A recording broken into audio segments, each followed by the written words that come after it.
bien en cette belle journée dans le Haut-Pays, Mais Anne-Christine. oui, l'air est pur, l'air est frais à Saint-Alexandre. Moi, je pense que ça promet là, pour la suite de l'émission. Là, on est vraiment bien. Oui. Là, on est aux Alpagas, à Saint-Alexandre. Notre ami Nico Chabot est là pour nous expliquer un peu l'ensemble des expériences à vivre, à voir, à goûter, à découvrir dans son entreprise. Mais Donc, avant ça, bonjour Nicolas. Bonjour. Ça va bien? Ben oui, ça va très bien, Ouais. merci. Et j'espère que tu vas bien aussi. Oui, ça va bien. Mais avant là, de parler vraiment de ce qui se passe comme activité, moi, j'aimerais ça savoir le début de l'aventure de ce Fibre et compagnie parce que D'où ça vient, ouais. je pense que tu l'as acheté d'une autre entreprise à Oui, Saint-Alexandre. en fait, c'est ça. On n'est pas parti de zéro. On est parti de une ferme, en fait, qui a été débutée par un autre couple. Là. En fait, le couple, à l'origine, s'appelait...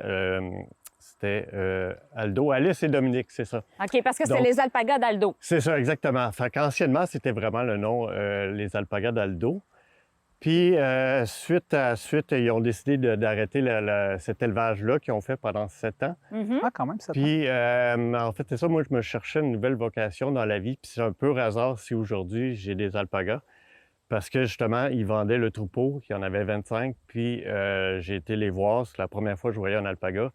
Puis, un mois après, ils étaient tous dans la grange. Après, t'achetais 25 alpagas, tu sais, tant qu'à 25 de commencer. coup, tant qu'à faire, tu sais, aussi bien partir bien solide. Ben oui, mais est-ce que tu avais déjà cet endroit-là où tu as déménagé pour avoir des Bien, on alpagas? habite ici depuis 15 ans. OK! Nous, la Mon Dieu. propriété, tu sais, on n'est pas natif du Haut-Pays en tant que tel. Par contre, c'est ça, on cherchait un terrain avec bien du terrain puis une vieille maison. Oui. Puis on a trouvé ça ici, puis là, c'est pour ça qu'on s'est installé ici. Donc, on avait pas mal tout l'aménagement pour partir de quoi, là, dans l'agro-tourisme. Mais là, qu'est-ce qui se passe ici sur cette ferme d'alpagas? Qu'est-ce qui se passe comme activité? Là, parle-nous de ça. Bien, il y a plein de choses qui se passent ici, en fait, là. J'imagine. Nous, Ouais, que ça fourmille. on est une ferme récréo-touristique. Donc, OK. la première idée, c'est d'accueillir les gens puis vraiment les initier à l'alpaga.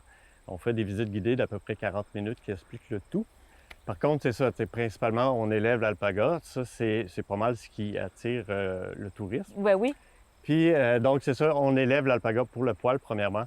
On n'est pas dans le domaine de la viande, c'est vraiment pour le poil. C'est un poil extrêmement doux et chaleureux. Est-ce que c'est le poil, Ben, la en fibre fait, ou le la vrai laine? terme, c'est la fibre. La D'où fibre, hein? le nom de notre entreprise, Ben oui. Ferme Fibre et compagnie. Et compagnie, Ah, pourquoi? ben voilà. Parce qu'on a différentes cultures autres que l'alpaga, qui n'est pas une culture en tant que telle, mais un élevage.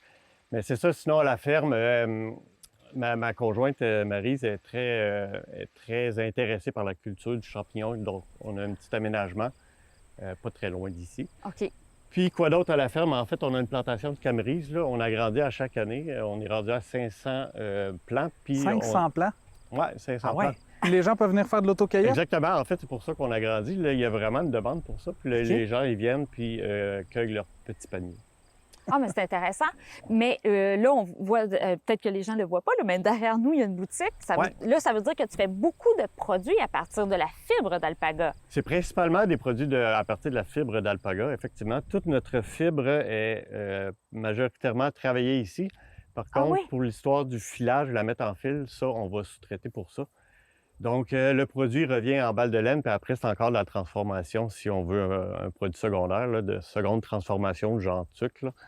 Faut le tricoter. Mais on voit encore l'ancien logo, hein, les alpagas d'Aldo. Oui, oui. Est-ce que ça va changer, ça? Ben, Ou c'est parce que officiellement, on c'était est déjà très connu, vous l'avez gardé? C'est ça, on a gardé un petit peu le nom, dans le sens qu'ils ont quand même... ça a appartenu à Aldo pendant 7 ans, Oui. qui était un peu connu dans la région, mais officiellement, nous, on est la ferme Fibre et compagnie de tirer les alpagas d'Aldo. Nicolas, tu sais, on est à Saint-Alexandre. Il y a plusieurs belles entreprises là, actuellement dans le Haut-Pays ici qui naissent, qui grandissent. Je pense au vignoble, au Petit Régal des Bois avec ses sangliers, vous autres avec les alpagas. Est-ce que pour toi, tu sais, c'est un plaisir, c'est un avantage d'être là dans la région puis d'opérer dans ce domaine-là? Est-ce que tu es à la bonne place, là? Oui, mais je trouve qu'on est bien placé malgré tout. C'est beau sous le bord du fleuve, mais il y a des avantages aussi dans les terres. Puis c'est ça, côté Saint-Alexandre, effectivement, c'est de plus en plus dynamique, là. Vignoble, sanglier, fait que c'est ça. Nous, entre nous, on essaye un petit peu de s'envoyer les clients un et l'autre. Oh, wow! Il y a un dynamisme. Un travail de collaboration. Oui, c'est ça, exactement. On a leur pamphlet. Fait que on essaye de s'encourager un et l'autre, là, de s'entraider en fait. Ah oui, il y a la force du nombre, hein, c'est bien. Hey, merci beaucoup, ça a été vraiment un plaisir. Là, on va aller voir les alpagas, on va aller s'amuser, puis on va essayer peut-être, d'en flatter un.